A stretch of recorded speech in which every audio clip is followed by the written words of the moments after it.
Bwana, karibu katika tafakari hii ya neno la Mungu na Dr. Paul Nelson Mwaipopo tokea Mwanza. Asante kwa kuangalia na kuchagua channel hii ya Tafakari Ukweli. Mada nilionayo siku hii ya leo ni mada inayosema ufunguo uliofichwa wa mafanikio makubwa.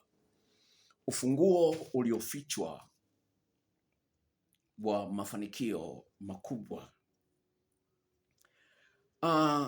Kuna watu wengi sana wanahangaika katika maisha yao, katika maeneo mbalimbali, katika malezi ya familia, katika mahusiano ya kimapenzi, katika kazi, katika ujirani. Na hali hii ya kustruggle katika maisha ya watu inawasumbua sana, hasa waliomo ndani ya kanisa. Wanasemaje hawa watu waliomo ndani ya kanisa? Kwamba Mungu anasema kwamba ombeni nanyi mtapewa. Mbona hatuoni? Tumeomba tujapewa. Mungu anasema kwamba anatupenda, kwamba mtoto ataombaje mkate akapewe jiwe? Mtoto ataombaje samaki akapewe nyoka? Mtoto ataombaje yai apewe nge? Haya ni maneno ambayo Mungu ameyazungumza kupitia mwanawe Yesu Kristo. Na Mungu ni kweli anatupenda. Na kama Mungu anatupenda, inakuwaje tunaishi maisha ya kuhangaika sana na kukosa raha? Magonjwa yanasumbua, ndoa zinasumbua, watoto wanasumbua, wazazi wanasumbua. Haya yote yapo katika maisha ya watu. Sasa wale ambao wamefanikiwa katika kuweka mambo sawa katika maeneo yale ambayo tunaona kwetu sisi hayako sawa, wana utofauti gani na sisi? Wale ambao wamefanikiwa, aidha kwa kwenye fedha au kwenye ndoa au kwenye whatever, wana utofauti gani na mimi? Unajiuliza hilo swali. Wana utofauti gani? Na kama kuna utofauti, basi kuna siri. Na kama kuna siri, lazima leo tuigundue hiyo siri ikoje. Twende kwa kitabu cha Mathayo sura ile ya 13 kuanzia mstari ule wa 10. Injili ya Mathayo sura ile ya 13 kuanzia mstari ule wa 10.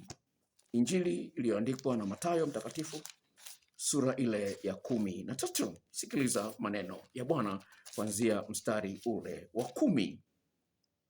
Wakaja wanafunzi wake wakamwambia, kwa nini wasema nao kwa mifano?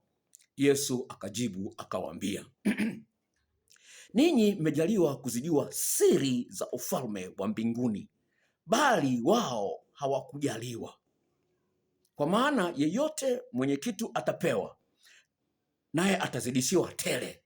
Lakini yeye asiye na kitu, hata kile kitu alichonacho atanyang'anywa. Huyu ni Yesu.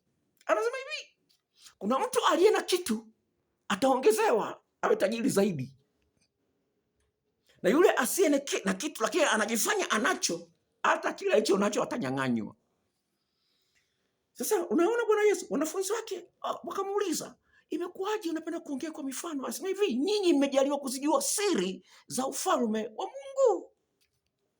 Wewe unayeniangalia leo, unazijua hizi siri? Unazijua hizi siri? Na kama uzijui, umechukua hatua gani hadi leo? Naomba unisikilize kwa makini sana. Nazungumza neno la Mungu, lakini leo nitakuingizia na sayansi uweze kuona kabisa. Sasa hivi sayansi imeanza kuingia kwenye mambo ya kiroho na inafanya tafiti na kuthibitisha kweli maombi yanafanya kazi. Kwamba watu wale ambao wagonjwa walikuwa wanaombewa, wanaweka wagonjwa 10 hapa, wanaoombewa 10 na wale ambao hawaombewi 10. Wanaangalia wapi ambao watapata nafuu au kupona. Na wamethibitisha hili kisayansi kabisa. Wanaona kabisa wale ambao hawaombewi wengi walikufa kuliko wale ambao wanaombewa. Hata kama angekuwa yuko mbali, yuko Israeli, wewe uko Tanzania, maombi yako yana nguvu, kwa sababu wataalamu wanasema kuna kitu kinaitwa electromagnetic field. Kuna nguvu ya usumaku ambayo inabeba maombi yako, yanaenda kwa Mungu na Mungu anajibu, anampelekea kule yuko mbali na wewe. Sasa wewe acha tu kuomba ukajiona kwamba Mungu hajibu, anajibu. Sasa Mungu anaipima imani yako. Angalia, utaacha kuomba au utaendelea kuomba? Kwa sababu huu ni mchakato Mungu ambao ameuweka. Sawa? Huu ni mchakato ambao Mungu ameuweka. Sababu Mungu amesema hivi, watu wangu wataishi kwa imani. Sasa imani yako kama ni dakika 2, umechoka, maana yake hiyo imani sio ya kwa Mungu, sababu Mungu ameahidi na amesema kwamba neno langu halitanirudia bure. Sasa kama umeliamini kwamba Mungu amesema kwamba neno lake halitamrudia bure, amesema ombeni nanyi mtapewa, haijalishi itachukua miaka mingapi. Mwangalie Ibrahim. Mwangalie Ibrahim. Hana mtoto, ameomba Mungu, miaka inaenda, amekuja kupata mtoto, mke wake ana miaka 90. Kwa hiyo Mungu ana makusudi ya kitu ambacho anataka kufanyia wewe ufanikiwe, iweze kuwa mfano kwa watu wengine. Kama vile Ibrahim amekuwa ni mfano kwetu sisi. Kwa hiyo utakapokuwa umefanikiwa wewe katika maombi yako, japokuwa imechukua muda mrefu, utakuwa na ujasiri wa kuambia watu wengine, jamani, nilimuomba Mungu sana. Usione tu hivi, ni muujiza. Ni Mungu nimeomba, nilikuwa nimekata tamaa lakini nikaona pana siwezi kuacha. Huyu ni Mungu. Kwa hiyo utakuwa na kitu cha kushuhudia watu wengine. Na Mungu anachotaka, ndio anachotaka. Uonyeshe kwamba uvumilivu wangu umelipa ili na wengine wajifunze kuwa uvumilivu. Sawa? Sasa kwenye Warumi sura ya 15. Uone ninachokuambia, uone kwamba kwa nini. Kwenye Warumi sura ya 15 uweze kuona ninachokuambia. Kwamba magumu unayopitia wewe yanapaswa yawe faida kwa watu wengine wajifunze kutoka kwako. Warumi sura ile ya 15. Sikiliza. Nasema hivi. Basi, mstari wa kwanza. Basi imetupasa sisi tulio na nguvu kuchukua udhaifu wa wasio na nguvu, wala haitupasi kujipendekeza wenyewe. Kila mtu miongoni mwetu na ampendeze jirani yake, apate wema akajengwe. Kwa maana Kristo naye hakujipendekeza mwenyewe, bali kama ilivyoandikwa, malaumu yaliyokulaumu wewe yalinipata mimi. Kwa kuwa, mstari wa 4 ndo kwenye pointi yangu. Kwa kuwa yote yaliyotangulia kuandikwa yaliandikwa ili kutufundisha sisi, ili kwa saburi na faraja ya maandiko tupate kuwa na tumaini kwamba Mungu atafanya. Haijalishi nipita miaka mingapi, Mungu si muongo. Sasa basi, naposema kwamba kuna siri, ambayo imefichwa, ambayo Wakristo inapasa waitambue, waitafute. Hili ni jambo ambalo watu wengi hawalitilii maanani, kuitafuta hii siri, wakati ni mpango wa Mungu kabisa watu wawe na tabia ya kutafuta siri hii. Twende kwenye kitabu cha Mithali sura ile ya 25 mstari ule wa 2. Nasema hivi: ni utukufu wa Mungu kuficha jambo, bali ni utukufu wa mfalme kuchunguza jambo. Ni utukufu wa Mungu kuficha jambo. Bali ni utukufu wa mfalme kuchunguza na kulipata hilo jambo. Sasa wewe umekaa tu uchunguzi, wakati Mungu amesema hivi, watu wangu wanaangamia kwa kukosa maarifa. Yaani maarifa yapo, Mungu ameyatoa, lakini watu hawayatafuti kwa kina, wanatafuta tu juu juu. Utamsikiliza Makasege sana, utaenda kanisani sana, utatoa zaka sana, lakini muda wa kwako wewe binafsi kukaa na Bwana, ukahojiana na Bwana. Nazungumza kuhojiana na Bwana, kwa sababu Bwana ni kama mtu. Wanafunzi wake walipoenda wakamwambia Yesu, kwa nini unazungumza na hawa watu kwa mifano? Ni kuhojiana. Kwa hiyo tunayo nafasi ya kuhojiana na Mungu. Kama Mungu, kwa nini nimeomba sana sijapata jibu? Mama mmoja anayesali sana kanisani kwetu, anafanya maombi sana, ile morning glory hakosi. Hakosi. Siku moja kaota ndoto. Kaota ndoto amejenga nyumba nzuri lakini ina bati bovu.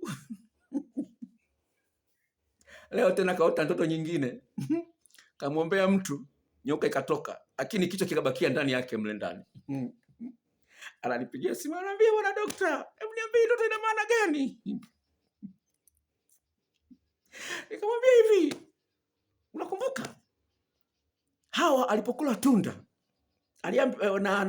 na mume wake Adam alipokula tunda, waliambiwaje katika adhabu yao? Mwanamke aliambia utazaa wa utungu, lakini anasema uzao wako utaponda nyoka, kichwa cha nyoka, na nyoka atakung'ata kisigino. Sasa kama umeshindwa kukitoa kichwa, na kichwa ndio ambacho kinabeba sumu, manake maombi yako hayana nguvu ya kutosha. Nikamwambia hivyo, maombi yako hayana nguvu ya kutosha kumaliza sumu ya nyoka. Sasa hii nimeikumbuka, sikumwambia na nitampigia simu baada ya kumaliza kushuti hii video. Nimwambie hivi, unakumbuka ile story ya nyumba? Ile story ya nyumba, umejenga nyumba nzuri kweli, lakini mabati juu umeweka mabovu. Unakumbuka ile ndoto? Alinisimulia yeye mwenyewe.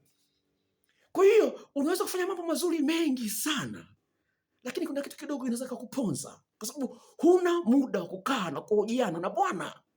Huna. Utaendelea kulaumu watu, utaendelea utalaumu serikali, sijui utalaumu mume wako, utalaumu mke wako, utalaumu mtoto wako, utalaumu sijui shemeji wako, wakwe, utalaumu mawifi. Hawana makosa mbele za Mungu, hawana makosa. Ile ni njia Mungu anataka kufundisha kumtegemea yeye. Kwa sababu anasema nataka watu wangu waishi kwa imani. Wewe unaona kwamba watu wanakusumbua, kumbe ni Mungu anataka ujifunze kuishi kwa imani, kwa sababu hakuna ambalo linamshinda yeye aliye juu. Hakuna.